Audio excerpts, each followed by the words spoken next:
Thank you for listening to the BJJBrick Podcast. We'll be bringing you Brazilian Jiu-Jitsu and good times. We hope to flatten your Jiu-Jitsu learning curve, help you get the most out of your grappling ability, and meet your goals both on and off the mat. Welcome back, my friends, to the BJJBrick Podcast. I'm Joe Thomas. I'm on here with my good buddies Byron Jabara and Gary Hall. Guys, how you doing today? I am doing great. How about you, Joe? I'm hanging in there. Byron, you all right? Yeah, doing great. Happy to be here together again. Episode 295, we have Amanda Levy here, and really excited to bring her to you. She is a ADCC West Coast Trials winner of the women's over 60 kilogram division. So we'll be learning from her and excited to see her at ADCC coming up. Awesome. Before we move on with the episode, let's thank our corporate sponsor this week, Triactin, for all your aches and pains that you develop over your jiu-jitsu training. Triactin. Gary, try acting like a grown-up and get back on the mats, and you'll be fine. Well, Walk thanks, it off, Joe. brother. I appreciate, the support there, but I am definitely going to try acting. There you go. All right, looking forward to a good episode. Looking forward to it. Do you apply that? Is it like a spray or a powder, a cream, or a pill? Or can get it. It's available in all those different forms, Byron. Gary prefers a suppository. Well, hey, it works better. It absorbs quicker. But my problem is, it keeps falling back out. Righty tighty, lefty loosey. Wow. Yeah, all those years in prison caused some issues. When Gary was in prison, he wasn't playing any games. He wasn't playing around. It was a real deal. Now he's out of prison. He's able to play a little more games, like some training games. Yeah, training games are fun, Byron. I really love playing training games. Byron set me up for an alley-oop, and I missed it. But what Byron is talking about, check out Byron's audiobook, 6 BJJ Training Games. And it's only $5.99. It's basically like this podcast, Byron walking you through different games you can play to make your game better, to have more fun playing jiu-jitsu. Sometimes people know that you're doing it. Sometimes they don't. But it's kind of geared towards blue belts and above. But, we've got, 6 different games in there. It's an hour and 2 minutes of time. We have the Nike method, ragdoll, model someone. Byron's a model. I'd model him. Set limitations, man on a mission, and my personal favorite, backwards grappler. So definitely check it out. We have a link to it in the show notes. Yep, it will change the way you grapple. While you're actually doing these games, you may not be performing any better, but you'll see things in your game that allows you to perform better when you put the games back on the shelf. And I think it's interesting that you could teach yourself something about your own game when you kind of experiment with these. And he mentioned I was a model, not that good of a model. I'm actually a knee model because that's the best part of my body is my knee. And I don't know about that. Okay, no, definitely not a knee model. Yeah, but Byron really put a lot of time into this audio book, and only the top ones made the cut. Joe and I, we tried to put some of our favorite games in that didn't make the cut. Like the one that I wanted to get in there was kickball, and Byron did not. That one did not make the cut. And Joe, what was the one you tried to get in there? Well, I tried to get in there the compass model, and it was basically north-south, and that's your only goal is to remain north-south the entire match. So I tried to get that in there, but Byron didn't think it was very applicable to the game that he plays. It's just, Joe, the way you wanted to show it was you actually wanted the person on top to be pointed towards north, and in some gyms it's kind of hard to figure out which way north or south is. So not only attain the position, but attain true alignment with the earth. But don't you guys carry a compass? But the thing is, Byron, you really have. I'm glad you did not allow that one to get in there, because if you have the whole gym all lined up, true north south, I mean, you can change the world. Like the world will come off its axis. And, so you saved the world. So good job, Byron. Yep. The flat earth will just spin out of control off of its axis. Okay. That's not how this works. That's not a. I don't think Joe likes flat earthers. Well, I tell you, I have been to the edge of the earth. Being a professional mariner, I've been to where the water falls off the edge, and let me tell you, it's a scary place. So, so the Joe is the one person who has seen it. Yep, I can confirm. So we should actually have a episode about that someday. Like if you sweep somebody at the edge, do they really fall off and you never see them again? Interesting.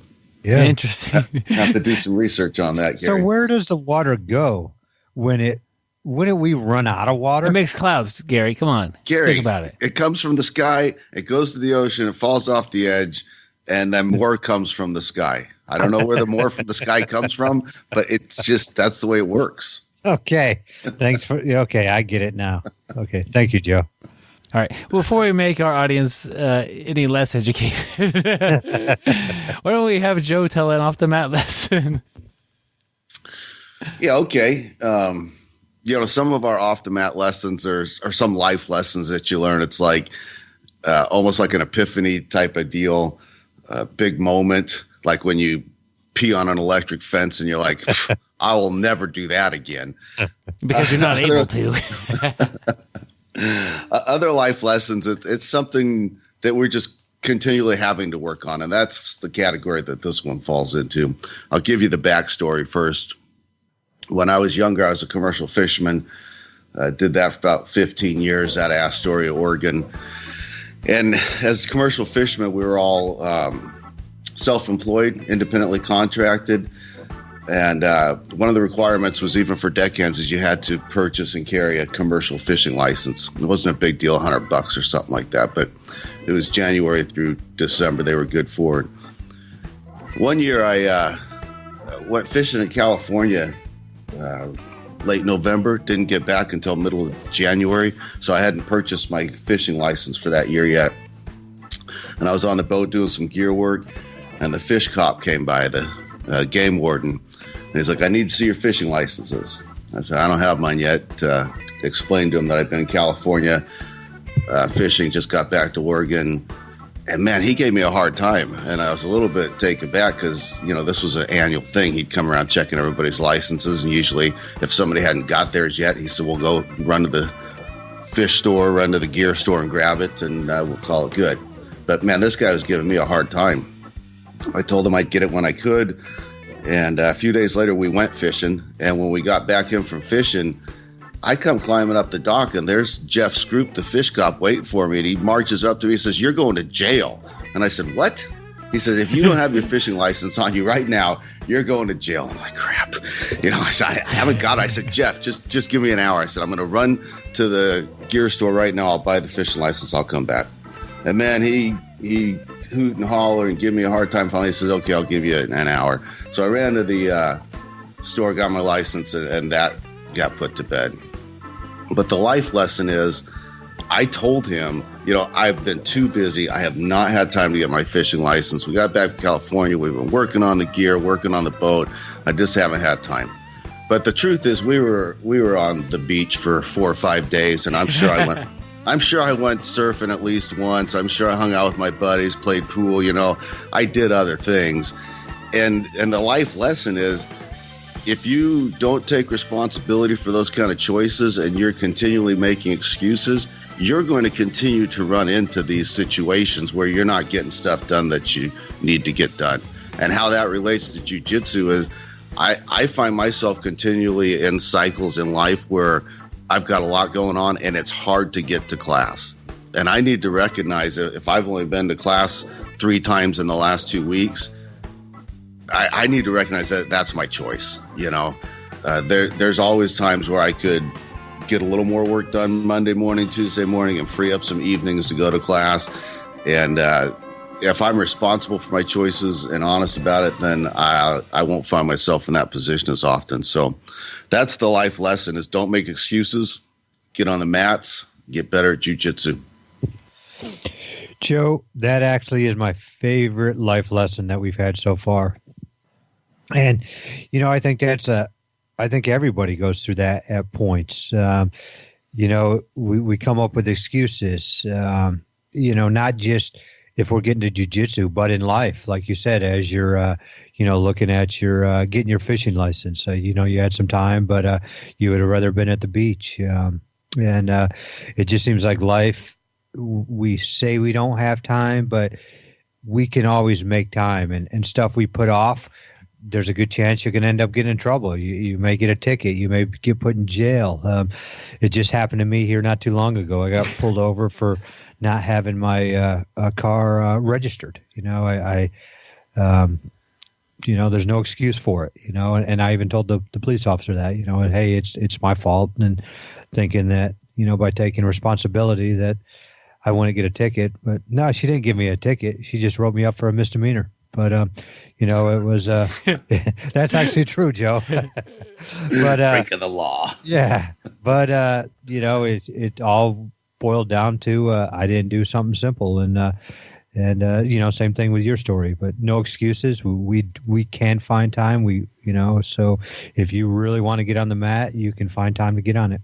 Yeah, when it comes to time management, if I generally go to class, say, Tuesdays and Wednesdays, it's not just time management on those days. I got to manage my time Monday throughout the day, Tuesday, Wednesday, so that I'm not creating excuses for me like, oh, I'd love to go to class tonight, but I didn't get the yard mowed, or, I've got this other thing to do. I got to do those things earlier to make sure I have the time for what's important to me. That's a good one, Joe. And you don't know how close you came to meeting Gary if he would have hauled you off. Gary's little detail about getting the misdemeanor, he didn't have any pants on. He got pulled over. Oh man. But it's for me, it's if you look at I look at a week and I say, here are my training days, and you could, I don't know, actually put this in my calendar, but I know which days I'm going to make it. And then if something comes up, where do I fill that in? If the only time I could interview somebody, I don't remember when time I interviewed Amanda Levy, but let's just say it was going to be Thursday at 6 o'clock. That's typically a training time for me. And okay, so am I able to train Thursday in the morning? And so I kind of shuffle things around a little bit and make it work. Or I could just say, you know what, that's one less training time. Or just look at the interview for next week instead of doing it this week. And just kind of 0 days on the beach probably isn't your answer you're looking for either, but just a better mix. Like maybe the first day on the beach, second day get your license, and then back on the beach or whatever you were doing. But to find that blend and make it work, it's I often struggle with that with the podcasting stuff. Like, when am I going to do this interview, or when is a good time to edit that doesn't interfere with other things I need to do? And it's a good one, Joe. Yeah, I like what you're saying there, Byron. You brought it back to your podcast. You've got all these interviews and stuff scheduled. So I mean, really, your memory has to be sharp. Your memory, you have to be great at paying attention. To make sure all this, comes to fruition. That's true, and that reminds me of a Samuel Johnson quote, Gary. Who's Samuel Johnson? He is a writer, an English writer. And he died over 200 years ago. But he's got a lot of good quotes out there, and this is a simple one. It's the true art of memory is the art of attention. And, we have all been in jiu-jitsu class, and the instructor is showing a technique. Everyone's standing there watching the technique. You go back to drill it, and you're like, what in the world are we doing? I don't even remember what position we were starting from. Like, okay, guilty as charged. Give me the misdemeanor charge. I didn't pay attention that well. But the true, you remember things that you pay attention to. You if you care about it, you tend to pay attention to a little bit more. So maybe the position was something I was interested in, or maybe I already felt like I knew it and I didn't give it the full respect it deserved. But a good memory trick to remember techniques is to just pay attention. Seems super simple. It is super simple, but I think it's a good quote just because in the great thing about jiu-jitsu, we're students. like so much in life as we get older, we stop being students. You know, you get to a place in your career where you're happy, you stop trying to proceed. You get done with school, you stop trying to learn anything else. Like in that kind of a closed growth thing. But in jiu-jitsu, growth is constant because that's what we want to do. We always want to get better. We always want to get a little bit better at something. We always want to push ourselves. So we're all students. And a good memory thing is paying attention. Paying attention while you're drilling. Paying attention while they're showing the technique. And if you could find that technique while you're rolling, to have that attention to recognize, okay, this is a spot where this should be, and try to get it then as well. So that's our quote of the week. That's a great quote. At my home gym, we've got a wall of windows at one end of the gym. And unless I need to be facing the windows to see an aspect of the technique being taught, I always put my back to the windows because I'm constantly distracted by, I hear a car door shut and I look out to see if somebody else just showed up for class, or I see somebody walking by and are they coming into the gym? And so, yeah, for me, I have to actually take steps to minimize distractions. And so, and there's the men's running club that just runs right past Joe's window all the time. It just distracts him like crazy. You seeing the short shorts those guys wear running these days? Joe, I thought you told me that the windows were true north, and you guys had set the windows up so that you could do your north-south game, and you knew exactly where to go. Man, we're going to get some deep stuff today. A lot of jokes on top of other. Enough of the jokes. Let's get to the chokes. We have our special guest, Amanda Levy, coming on right now. He is the most interesting grappler in the world. I only travel first class, which I pay in pennies. That's because I actually get 1 cent for every time that someone thinks they can get me in a submission. If you doubt this fact, turn me upside down and shake me. Pennies will fall out, or you will get choked out. I don't break the rules. I choke them. I never have to wait in line for a nightclub. I just pass the guard. I don't always listen to podcasts, but when I do, I prefer the BjjBrick Podcast. Stay sweaty, my friends. All right, my friends, I'm excited to bring Amanda Levy to the BjjBrick Podcast. Amanda, welcome to the show. Hi, thank you for having me. Yeah, I'm excited to have you. You've been on the scene for quite a while. You started at a young age and you've got a lot of matches online that are really fun to watch, and you're a dynamic grappler. But Amanda, if people haven't heard of you yet, just could you introduce yourself a little bit? Okay, my name is Amanda Levy. I'm 22 years old. I'm from Philadelphia. I've been training jiu-jitsu for 11 years now. I've competed for like 11 years too. Just growing up in jiu-jitsu was probably one of the best things that could have ever happened to me. I just won ADCC Trials in February, the beginning of February. So I'm really excited about that. And I just opened up my own jiu-jitsu school in Philadelphia too, with my brother who's 18, who also trains. Tell me about opening up your school. So I always had to travel like 45 minutes to go train jiu-jitsu, and I always told myself like that I would know if I was going to open up a school, it would be like a mile from my house. So a mile from my house. But growing up, I've been to like 5 different jiu-jitsu schools over 11 years. So, and I was like, there was always something off about the school that I didn't like, or the way they did something. So I would always be like, I can't wait till one day I can open my own school up and I can run it the way I want to run it and have it the way I want to have it. And here I am, opening my own school up. So you're in the process of opening up, or it's open now, or?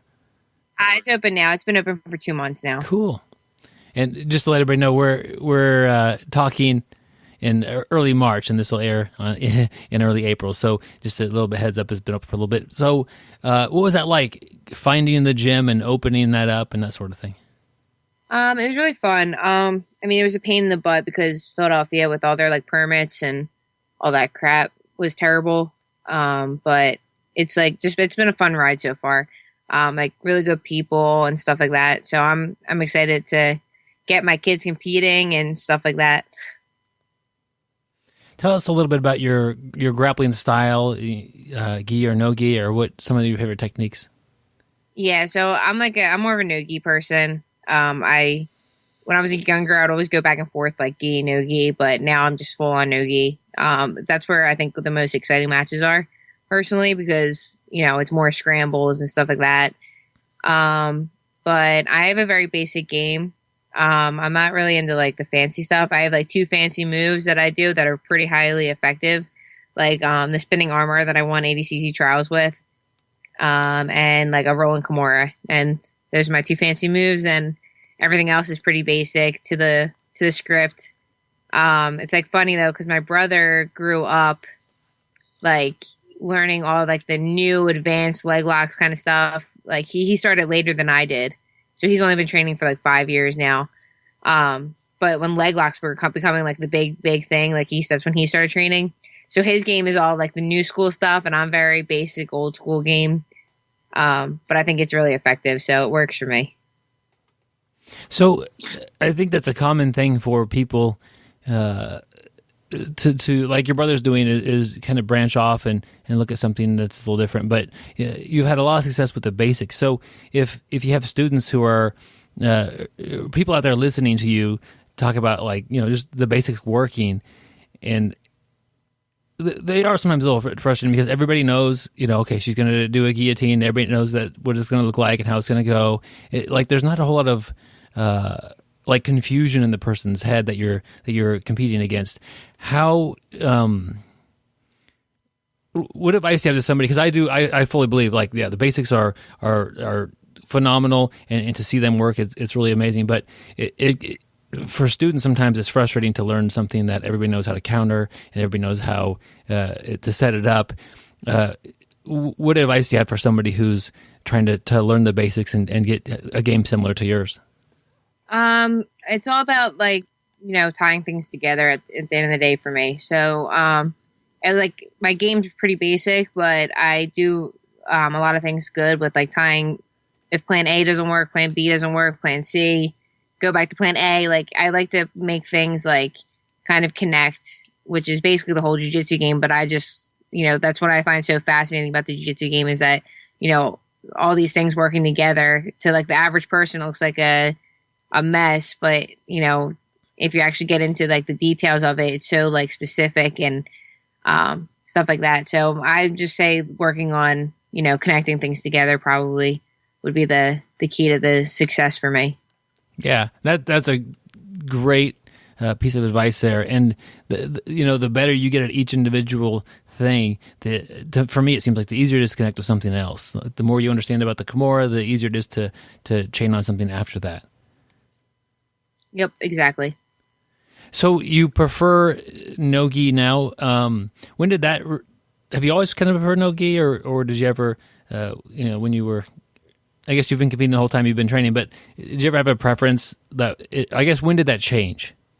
Probably when I was like around 16. I did like a grappler's quest, but it was like a woman's 16 bracket like pro division, and it was all no-gi. And I think that's when I really like started to just focus fully more on no-gi than gi.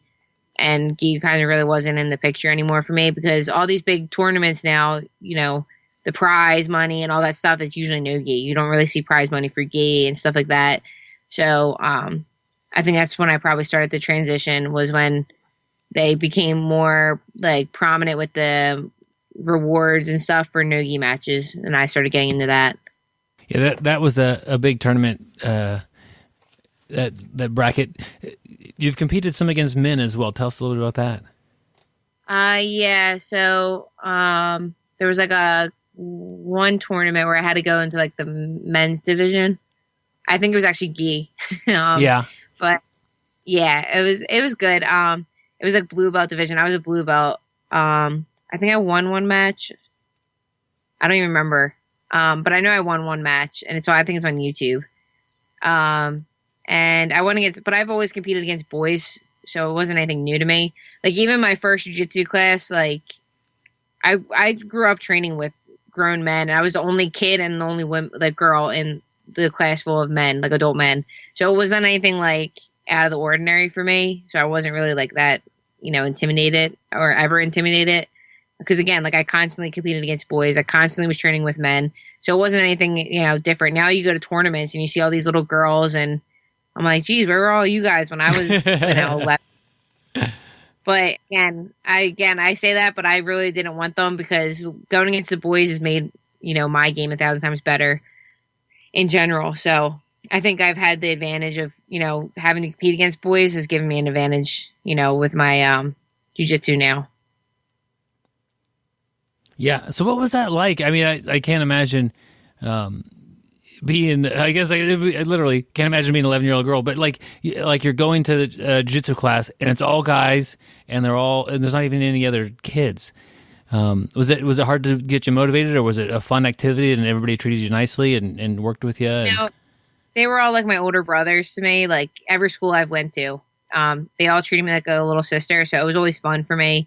Like they would like pick on me and stuff like that, like tease and stuff. So I always had a good time. And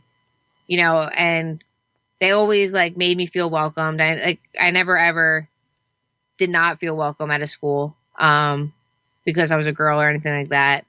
So I was just lucky that I've been to schools that, treated me, great the whole, any age I was at. So I'm really grateful for that. Yeah. How did you change your training, or what did you do to get ready for the trials? I actually didn't even train for the trials. So the week of the trial, so they'll take it. Trials is on Saturday. That Wednesday, I went to like a 6 a.m. class with BjjBrick, who's like an instructor at South Jersey BJJ, and I take his classes all the time because he's just an awesome guy. It's a great atmosphere there. It's fun. Most people think 6 a.m.s and they're like, what? Why would you ever? But they don't understand how much fun it is to go there and like the group of people that are there. So I'm like telling him, I'm like, man, I've been feeling so good this whole week. He's like, dude, why don't you just sign up for ADCC trials? It's still not too late. You can probably get a ticket, still a plane ticket. Just go. It's on Saturday. I'm going to be out there with Nick Rodriguez anyway, who Nick won the male division. So I was like, yeah, maybe, whatever. He's like, I wish you would just go. So later that day, my dad calls me and goes, why don't you do ADCC trials? Like, I wish you would just sign up. Like, I think you could win this year. I was like, yeah, maybe. Then he called me again. And then Jay messaged me again. And I'm like, all right, yeah, I guess I'll do it. Like, whatever. I have nothing to lose. I lost the 2016 one. And I swore I would never win ADCC trials either, because the women only have 2 divisions. It's 135 and up, or 135 and below. And I'm like, that's insane to me, because I walk around at 160, 165. That's terrible. I'm like, yeah. I'm like right in the middle, because I'm fighting girls that are like 200 plus, or I'm either fighting like, it's not fair. But whatever. So we flew out the next day, and Saturday I was like still feeling great. And then, Nick would win a match, and then I would win a match, and then Nick would win a match, and then I would win a match. And we're like just feeding off each other, like, yeah. So I ended up like winning all my matches that day and winning ACC trials. And I still can't believe that I just like went out on a limb just to go and try to do it. And I ended up winning, but I had no expectations for myself. So I guess maybe that's why I did really great that day. Like I didn't feel in danger at any point during any of my matches that day. Like I was just on fire. Like it was like one of those days where I knew that was it. Like I probably won't ever feel that great again. Yeah, that's interesting. So do you think that that was in that situation an advantage for you? Like getting rid of all that pressure, just like, hey, I'm gonna go do this, yeah, and you didn't spend like 2 months getting ready for it. Yeah, I guess so. But like I said, that whole week I just knew my body was feeling great too. So I think that was probably the biggest thing, because I did EBI at 135 in the summertime, and that was the last time I competed, and I felt like such crap. So I think like just fighting at my natural weight, like, was a big advantage too. Like, there wasn't any diet involved or anything like that. And I just felt like unstoppable that whole day. Yeah.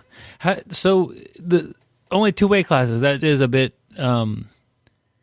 challenging unless you're at the, like, what's the strategy going forward with that? Like, you're going to be competing against women who are a lot bigger, possibly. So does that change the way you approach your training or maybe your strategy? Probably for like the actual ADCC that in September, I'll probably really start focusing on how I'm going to like defeat bigger opponents. But actually when I did like trials, there wasn't anyone actually too big this time around. So we were all pretty much around the same size, which was, nice.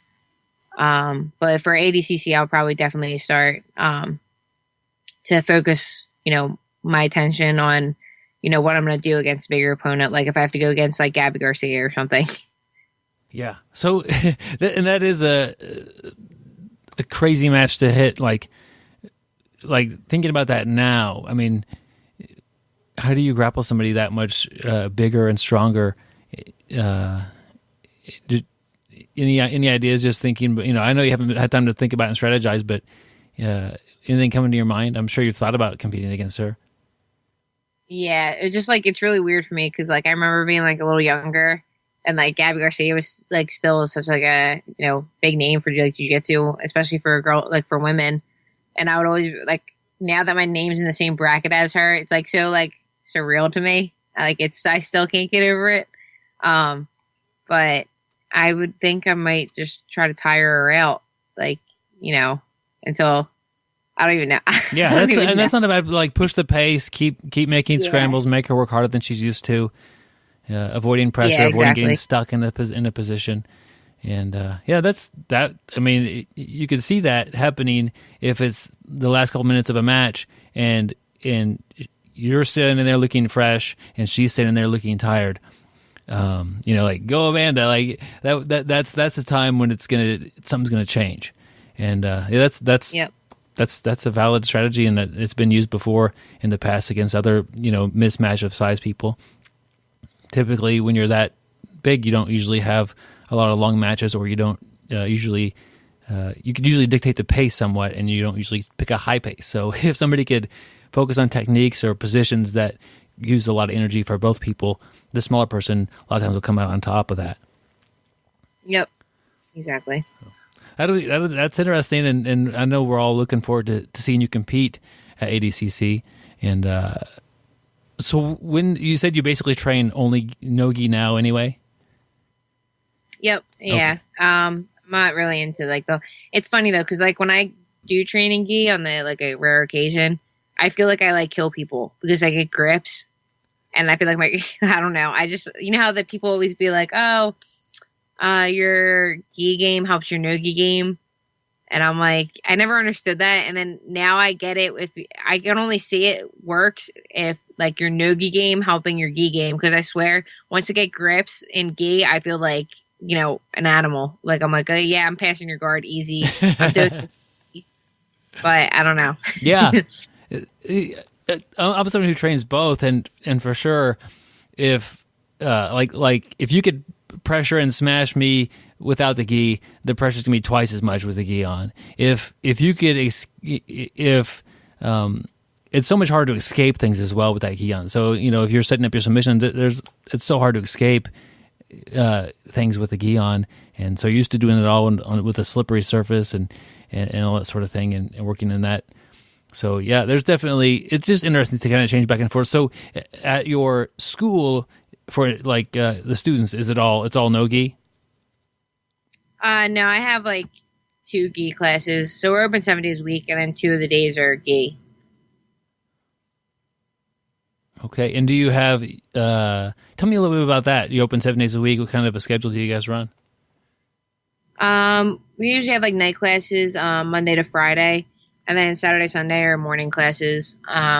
Friday, we like try to make it a little less like a class and more of kind of like an open mat. And then Sundays are open mat. That's cool. You mentioned that it's a mile from your house. What's the name of the school and kind of where is it located other than you don't need to know actually where you live, but what's the name of the school? It's Leve Brazilian Jiu-Jitsu, Okay. and then it's in Northeast Philly, like right by Ben Salem area, Langhorne area, like right around there. Cool. And you mentioned that you want to do things a little bit differently with your school. What did you mean by that? Just like I guess like in the atmosphere, in the way people teach techniques, stuff like that. Like just growing up, I always was like, I wish I would do this on, Fridays, or, teach the class more like this, or like a lot of times, like I have my students, especially the kids, I'll have them like do the move, their favorite like submission, like they'll walk through the whole class, like the whole class will do it. But they'll go in front of the class and basically, walk everyone through the move, like show the technique basically, so that they get a better like understanding of it, like stuff like that, like all more about like getting involved, and instead of just showing the technique and then going and doing it, like trying to like get more involved with like the whole class as a whole. So you're having some of the kids occasionally teach the favorite technique. Is that what you're saying? Yeah, exactly. Show it. Okay, that's cool, and that gets it. We've all seen people. Okay, instructor's not here.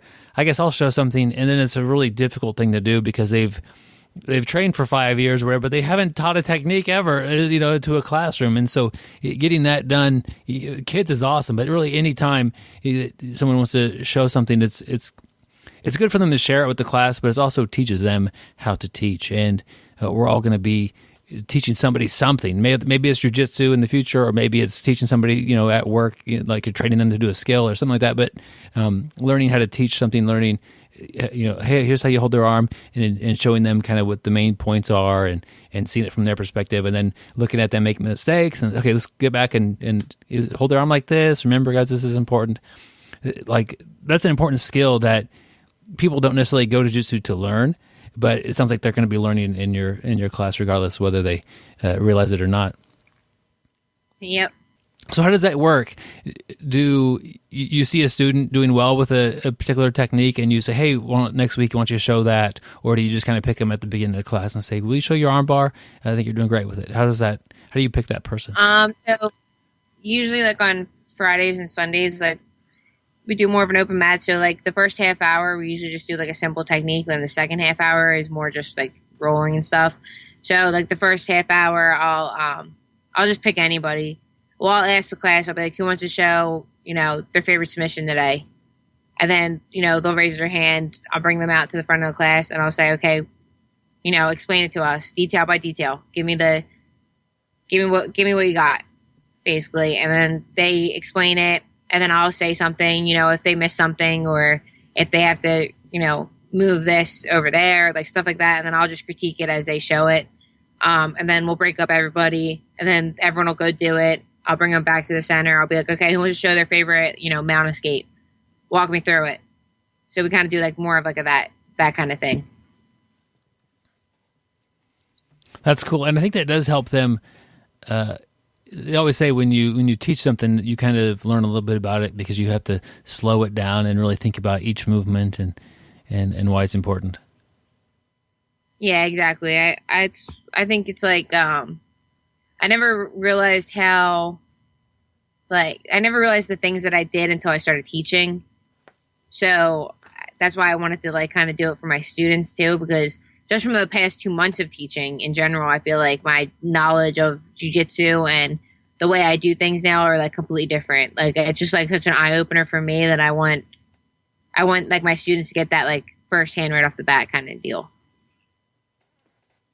Yeah, that's really cool. So how do you find the balance in between teaching and running a business? Because those are two different things, and also getting better at jiu-jitsu for yourself and making sure that you're getting what you need to get. Yeah, so usually I train in the mornings and get everything done by like the afternoon with like my training and working out and that kind of stuff. Then we'll go to the school, teach. Sometimes my brother and I will just drill. When everyone's gone, me and him will go back and forth and drill what we need to do. And then we go home, sleep, and do it all over again. I want to go back a little bit in time and talk about you training as a kid. How'd you get into that? Was there anybody that was that saw this and found it, or did you find jiu-jitsu on your own, or how did you as 11 find jiu-jitsu? My dad and my uncle would always watch the UFC. And they originally got my brother into it first, but my brother was 8 and I was 11. So my brother didn't stick with it. I just happened to stay with it. So like once I started doing, like I did my first class and I'm like, yeah, this is fun. I'll just keep doing it. And then like 4 months in, my dad threw me in a competition. I lost my first match in like 15 seconds, cried, wanted to go home. And then he made me stay to do another match. And then I won. And then I think that feeling of just like winning and getting your hand raised kind of stayed with me the whole rest of my life because I loved it so much. And I just, still like chase for that feeling of getting your hand raised and that feeling of winning. So I won my second match. And then ever since then, I've just been competing nonstop. And then my brother dropped out for a while. And then he started back up when I was probably around like 15 or 16. And now we do it together and, we're constantly like with each other all the time, like in the car, driving, training at the school, everything. So it's, convenient. Yeah. And you have a business partner that you could trust as much as anybody because yep. That sibling relationship is very important. Looking back, and it's hard to think about it, but if you lost that match pretty quickly, it upset you. If you would have gone home and ended with that, do you think you would have stuck with jiu-jitsu? I don't know. I'm a pretty competitive person. Okay. So I think I would have just stuck with it. I think it would have took me a little bit to get back in there, but I probably would have stuck with it, I think. But it was a little bit of a risk he took because if you would have went out the second time and had equal or even worse results, it would have been even harder to come back. But he's like, I think he saw that was unlikely to happen again. I mean, you had a quick match that didn't go your way, and it was a sandbagger. She got moved up to the intermediate division right after. So, dang. Yeah. So I think maybe that's why he was like, okay, well, maybe we'll try this again. So was that like you had 2 matches in one day? Was one of them gi and no gi, or how was it like a double elimination type of thing, or what? It was like a naga. I think my first match I lost. I think it was gi. Okay. No gi. It was no gi. And then I think I even did better in the gi when I was younger because like the whole grip thing, like having grips was probably like, that's why I liked gi in the beginning a little more when I was younger. Now I could give 2 craps about the grips and I love no gi, but I think when I was younger I was probably better at the gi than I was at no gi. So are your kids' classes now, are they wearing gis or is it a no gi? It's both. It's gi and no gi. Okay. Do you... Like, I know you just opened the school recently, but do you think that the kids will gravitate to one or the other, or think it'll be kind of a mix of 50-50? I have some kids that prefer the gi and then some kids that prefer no gi. So right now I would say it's pretty much 50-50.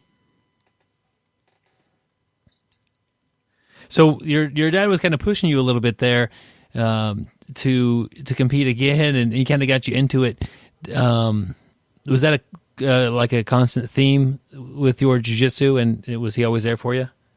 Yeah, so even in any sport, he was just constantly a pusher. Him and my uncle, because my uncle is his twin, so they both are like just as involved. Like my uncle could be my dad, literally. They're like the same person. Like even in softball, so like this story is like always funny to people. I actually have 2 stories, so I'll make them quick. The first one, I was in the outfield, and a ball was hit to me, and I missed it. and he like screamed from, right by like where the dugout is. And he's like, Amanda, what are you waiting for? Santa Claus, like in front of like everybody, like screamed. I'm like all the way on the outfield. And then the second one, I was in it. We had a championship game.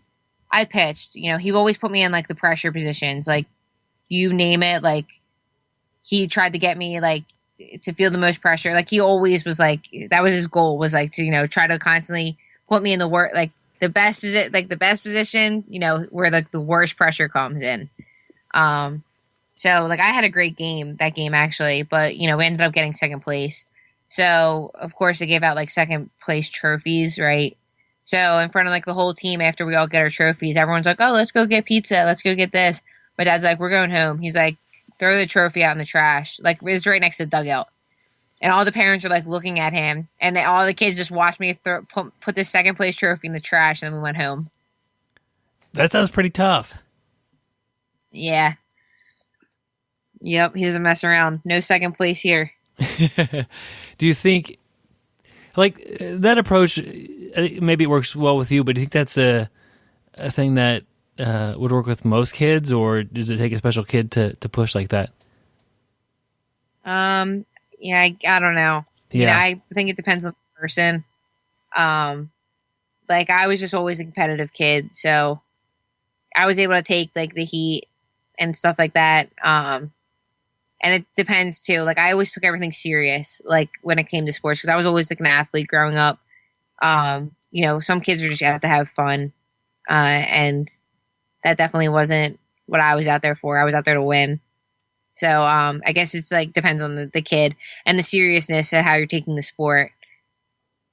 Do you think that came from like a self-drive, or was that from your dad always pushing you and making you take it seriously instead of having more of a relaxed, fun time? I think there's a little bit of both, because I still don't let kids win. Like, yeah, I'll like play like board games with kids and I don't let them win. I'm intent. So I think it's a little bit of both. But like, even when I competed against like boys, my dad would sign me up for every division you can think of. Like, so I would be in my own age bracket, my own weight bracket. And then he would put me in the next age bracket up and the next weight bracket up. So he was constantly like, I would do like 10 divisions in a day for jiu-jitsu. Like I would be all over the place. Like I would get up from one match. Man. I'm at ring 1. They'd be calling my name at like ring 4 and ring 12. I would get up from ring 1 just after, whether I won or lost, would get up, walk over to ring 4, compete, get up, walk over to ring 12, compete again. So I would be like nonstop all day. I would have like, one time I had 13 matches in like a tournament day. So my dad, like we were constantly always competing. My dad just made sure I got my matches in for sure. But I could go against like the biggest, most muscular kid ever.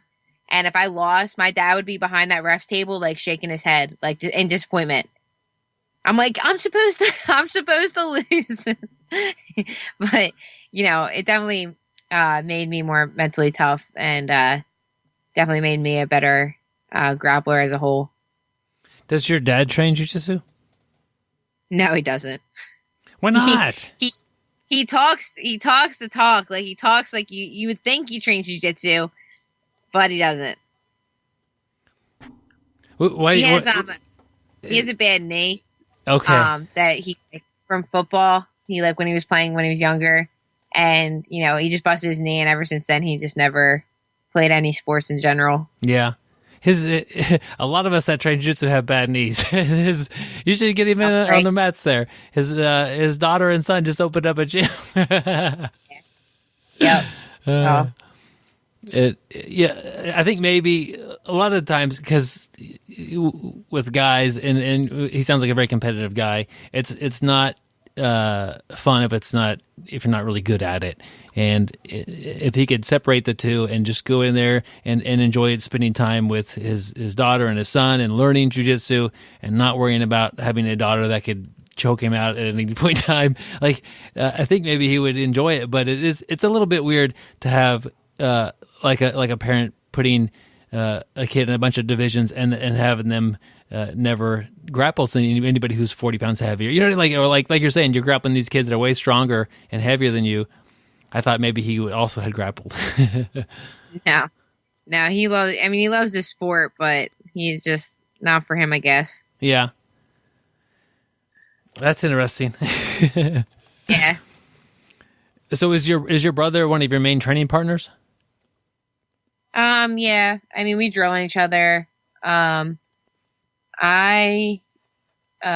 always end up training with guys. So like just recently I just started training with more girls because like affiliate schools, like I'll go to affiliate schools and stuff and they have a lot more girls than me and stuff. And then like my school. So I would probably just say just recently, probably in the last like 2 years, I just started training with more girls. But and he's definitely one of my probably top training partners. And you're a brown belt? Yep. Under who? Ricardo Almeida. And has he been helpful with opening the school? Yeah, he's been really supportive about it. That's cool. Amanda, it's pretty amazing that somebody could go from just like a normal kind of everyday style of training and do so well in a very big tournament. I think part of that is that you're kind of ready. You're training in a way where like you're not overtraining, you're undertraining. Sounds like you train and you're always getting better, but like you're kind of ready for a big tournament. Like if one was tomorrow, you probably do pretty good in it. Sure. I mean, I train. This is my life, so yeah. I should be. That's good. What do? You talked a little bit about your schedule as far as jiu-jitsu. What do you do for off the mat training? So a lot of times I'll do I try to do more of like endurance kind of stuff.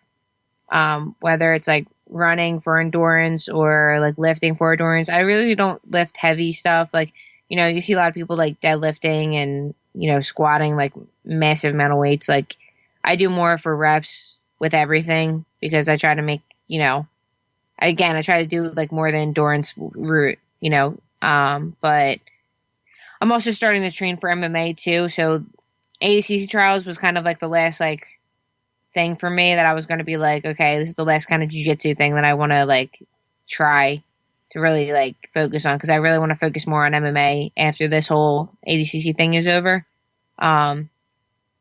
But I mean, jiu-jitsu will always be like my first like love. But I really want to get into like the MMA game. Why is that? I just think it's cool. It's fun. I've done jiu-jitsu for so long that I think I'm ready for like a different kind of competition. Yeah. So are you, like, how's your striking? I guess is the easy way to say it. You're striking, you're in that part of the game. It's not too horrible. So I had an amateur MMA fight in 2017. And I won that, but it was against a striker. But I think we stood up for like 30 seconds. I pushed her against the cage. I don't even think she got a punch in, to be honest. I could put her against the cage, took her down, side control. And then I got an arm bar. She had like a double jointed arm. I've never seen anything like it.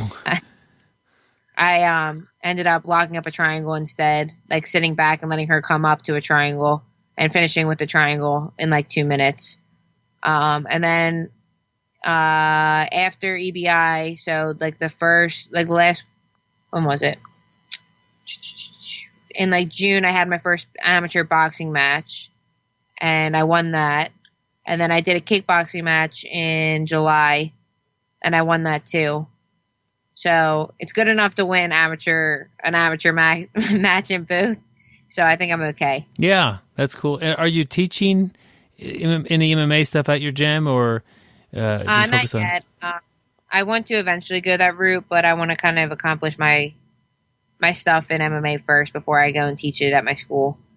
Yeah, that's I think that's a wise decision, and it's just I think it's easier to build a gym with grappling than it is to to build a gym with MMA. It's just like the clientele's a little different. You get more kids in the jiu-jitsu gym, and you have a better base of customers to work with. Yeah, exactly. So do you have like your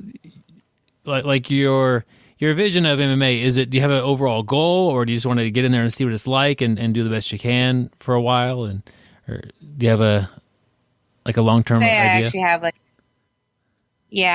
I just want to be known as like an entertaining fighter. So I want to go pro. I want to fight for a big organization. Like either UFC, like my goal is either UFC or like one championship, or, you know, something along the lines of like those guys. But I really enjoy this sport, and I really want to just try my best and see where I can go with it. Cool. And we wish you the best of luck with that, and we're excited to see you at ADCC, and that those skills will translate well into the MMA world, I think. Yeah, absolutely. I think I'll have a big advantage with that. So if somebody wanted to reach out to you, get a hold of you, or train with you, what's the best way to do that? Through my Instagram, probably, or Facebook Messenger. Those are the two that I'm on the most, and I'm constantly checking. So any sponsors want to sponsor me for ADCC, get on my Instagram, get on my Facebook, let me know. Yeah, she'll definitely represent you well. Do you have any sponsors now? I have Red Bowie, who's an awesome sponsor. Definitely takes care of all of his athletes, and I'm really grateful to be part of their team. Awesome. That's cool to hear that you're part of that, and you're getting a great service from that. Yep. Is there a website that people can go to for your gym? Yes, there is. It's LeveBJJ.com. Cool. And if you're in the area, get a hold of Amanda and get in there and train with her. Yep. Amanda, I've had a blast talking with you today. Do you have any final thoughts to leave with the audience? Just keep a lookout for me and my MMA stuff. You follow me guys on Instagram and on Facebook. I want to thank all the people that, have helped me throughout my jiu-jitsu career. Because I wouldn't be where I am without them. Yep. I think we're all the same way. It's from just training partners to coaches and people that taught seminars. Like, everybody has an effect on you as you come through in jiu-jitsu, and we can't do this alone. So you definitely sound like you have a great supportive team there with you. Yep. Well, thank you so much, Amanda. Have a great training camp. All right. Thank you very much for having me. I want to thank Amanda for coming by and giving us the interview. Learned a lot from her, and wish her the best of luck. And with everything she's doing, she's got a lot on her plate, and we're all excited to see her compete at ADCC this year. And it's going to be an amazing experience. And I know she's out there training hard.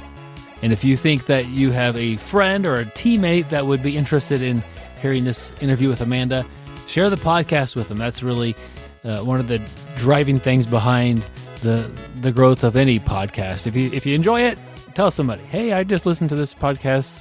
Kind of some weird guys have a BjjBrick podcast, and they had a great interview. Episode 295 was great with Amanda Levy, so check that out. And it really helps get us some exposure. And if the interview would help somebody, help them out and let them learn from her. Byron, who you calling weird? More Joe. Gary, don't worry. I'm not talking about you. Come on now. Hey, just because Joe likes to watch the men's running club and likes to line up north-south doesn't make him weird, Byron. That's just normal behavior, I think.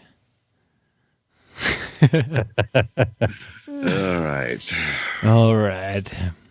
If you're wearing rash guard and spats, it's no holds barred. Nice. I don't know if that has to do with anything, but just throwing it out there. Well, the original no holds barred simply means no moves are off limits. Heel hooks and all that. Maybe, I don't know, fish hooking and a lot of things Gary will do.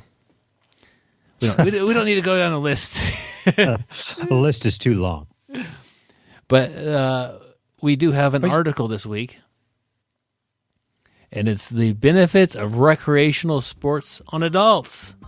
And this is something we talk about quite a bit as far as like how good jiu-jitsu can be for us. This is not a jiu-jitsu article. It's on blastmotion.com. I'll put a link to it in the show notes, but just talking about how good it is to be involved in a sport as an adult. And I think a lot of people, 95% probably, or maybe even greater, when we become adults, sports is something that kids do, or sports is something that entertainers do, or that professional athletes do. And they take the idea that you could do something for fun or recreation, and because you're not doing it at an elite level or in a school setting, it doesn't happen.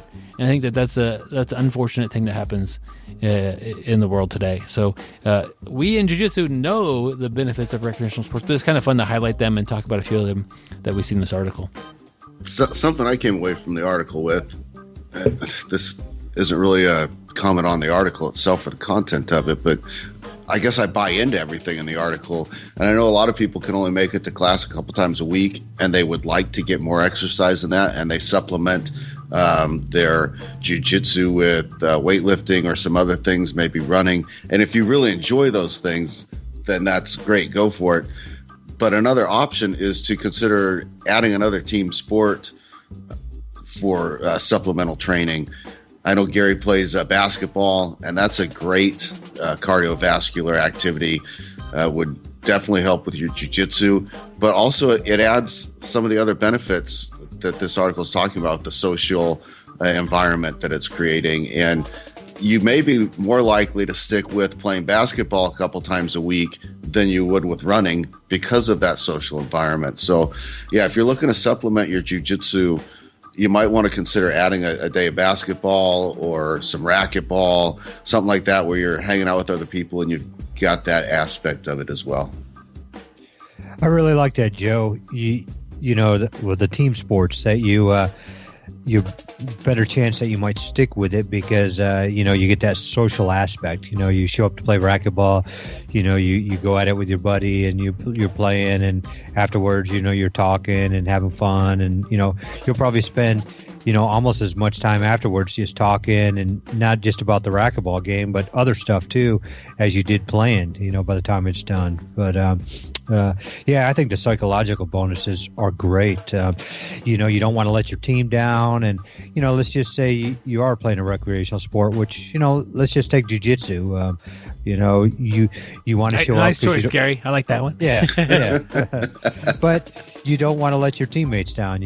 Some of your teammates, let's say, are going to a tournament, and they need as many people to show up at practice to get some reps in, and even if you're not going to the tournament, it's that team building. You want to be there for your team. You want to get better. If I'm on a basketball team, and let's just say it's just a not even a competitive league. We just go out and have fun. Who knows if they keep score or not? But you'll probably practice a little off on the side just so that you can be better each and every week for your team. So the psychological bonuses, I think, are awesome. Yeah, you said a lot there, Gary, and how the article talks about a little bit about how important it is to have goals for adults, and how big of a motivation that could be. And your goal might be to lose 10 pounds. It might be to figure out how to do a proper Kimura on the belt above you, or to do well at a tournament. So I think so many times in life we kind of just skate forward, and really are in a neutral position because time's going by, but you're not accomplishing any goals. You're going to work, you're paying your bills paid. Kids are getting older. Nobody's everybody's healthy, I guess. But another year, what happened? We maintained. So with sports, jiu-jitsu specifically, but really any sport where you have a goal in front of you, you want to do well or something, that's a driving factor. And I think that has carryover effect in the rest of your life as well. You want if you could get better at jiu-jitsu, why can't you have a better marriage or a better relationship with people in your life, or a better team environment at work? You could take some of those leadership skills that you learned about building that team in jiu-jitsu and really, like, let's say you're working on some logo design, and this Taylor's really good at graphics, so okay, Taylor's going to work on that, and I'm not so good at graphics, but maybe I have a good creative idea. Or like, you kind of lean on people. Like, same thing is, like, Taylor's got a really good guard that's hard to pass, so I'm gonna work on passing guard. I'm gonna try to pass his guard instead of slicing past Gary's guard. I can't slice past your guard though, Gary. But just certain people. That's like a diverse team, but you lean on people for certain things. And that's why that's the strength of teams. And same thing with jiu-jitsu. It's an individual thing. You're out there by yourself, but really you have all those hours and hours of training with your teammates. And that's a huge benefit. And to take that over to like a team environment or a family environment. Families are diverse as well. Everybody's got different things and know when to lean on people. Like, my wife is more organized than me. And so, like, when it comes to figuring out, like a vacation, she does a better job of figuring out what we're going to be doing and where we're going to go, and does a better job of planning it than I do. I'm interested in it, but I'm a little more scatterbrained. Maybe I'm just focused on getting the next interview out or what. I don't know, but it's a cool article, and I think that there's so many benefits to doing a sport as an adult that most of the people don't realize, and this just kind of highlights a few of them. But I think that in jiu-jitsu, some of us we train. Yeah, I'm better. Now I'm a pro belt. Now I'm a brown belt, whatever. And you're getting better at choking people and sweeping people, but you're not realizing that, like, it's actually affecting you as a person in a positive way, more than just exercising. Is the whole social environment as well.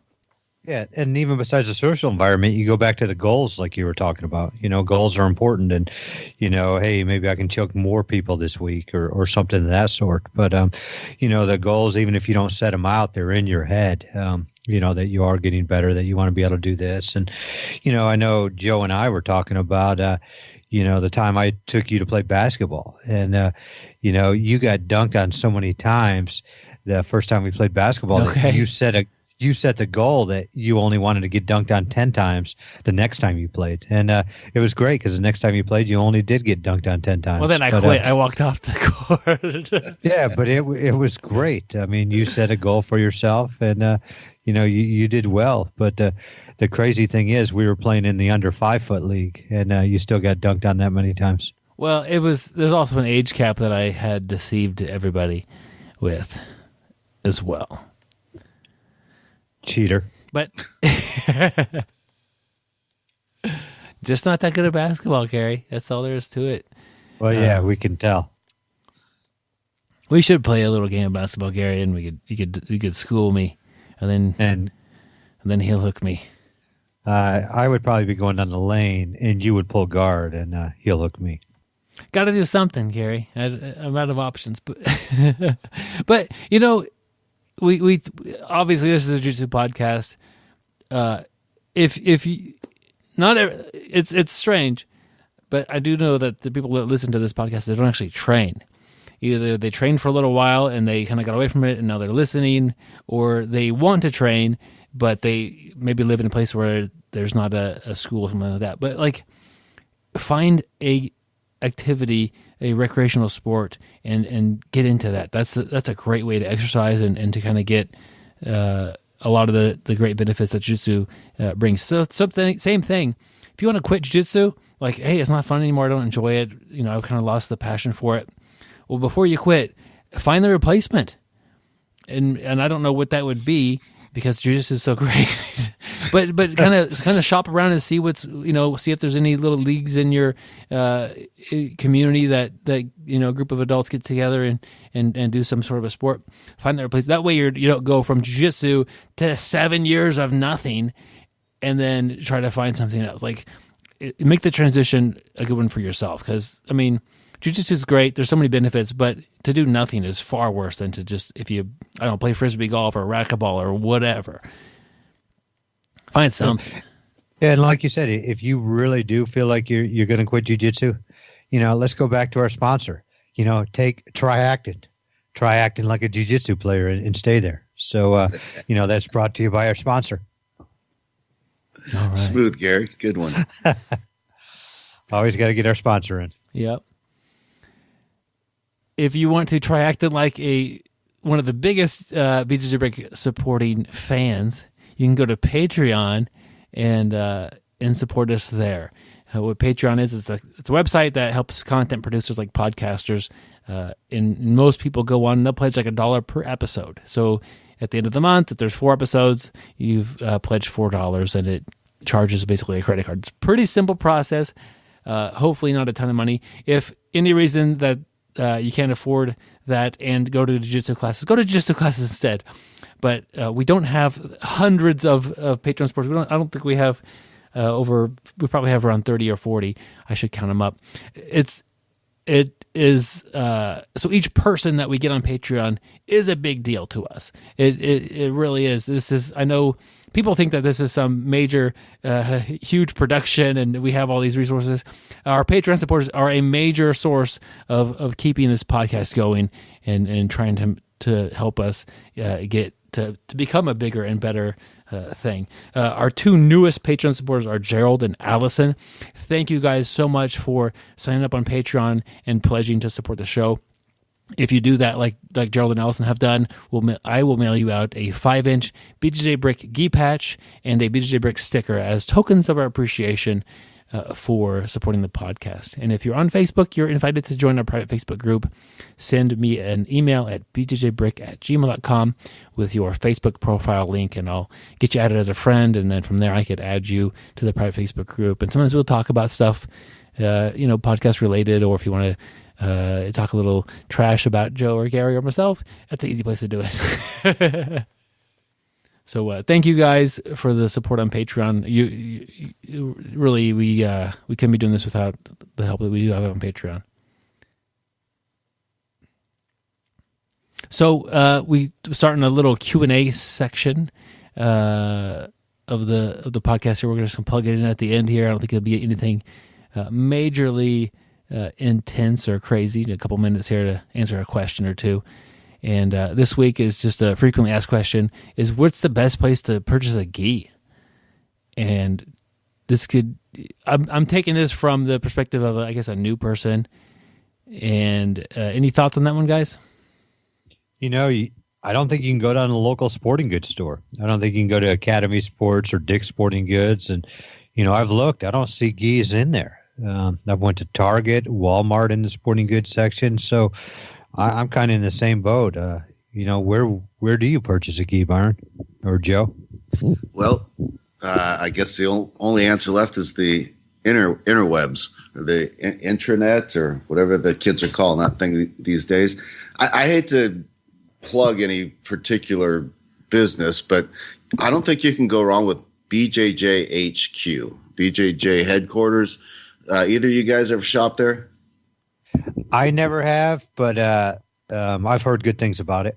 Yeah, I've bought several gis there. So they run a deal of the day. Every day they sell only one product. They sell it for 24 hours or until it's sold out.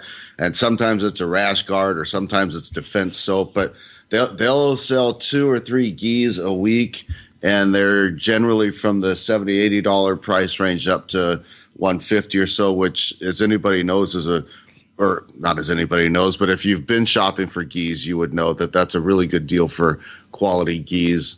Being an outlet like that, they say everything's kind of as is, no returns. But I got to tell you, I did buy gi there one time, and a seam split on the pants.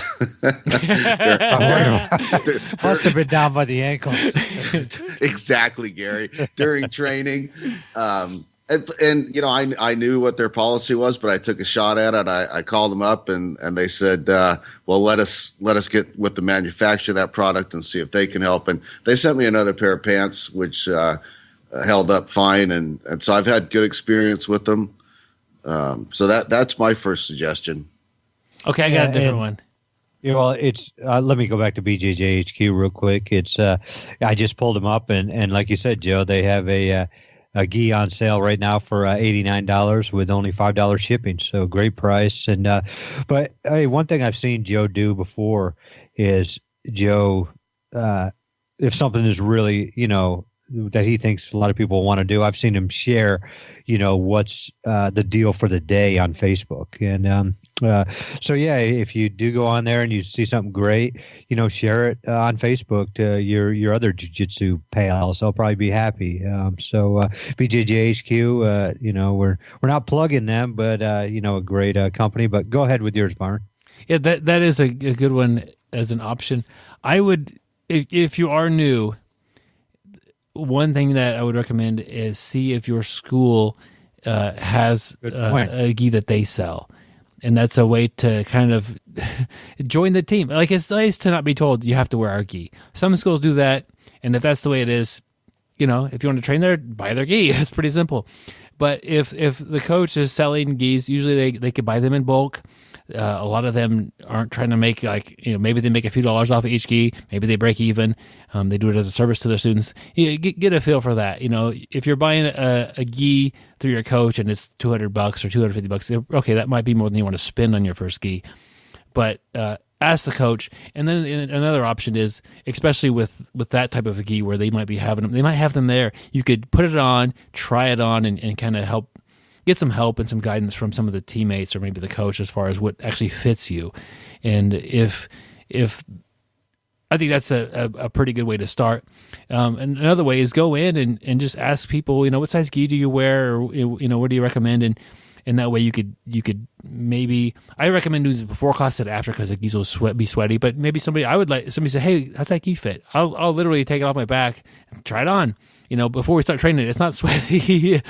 And that way they get an idea, okay, this Fuji gi, at a 2A is about my size, or it's a little tight, or whatever. So those are kind of two ways if you're brand new.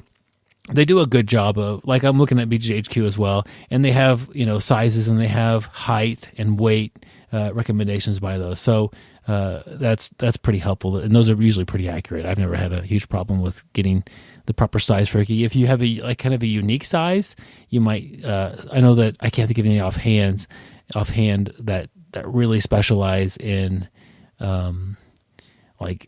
getting your gi put together for you, as far as, okay, take this gi top and these pants, and they have a lot of sub sizes.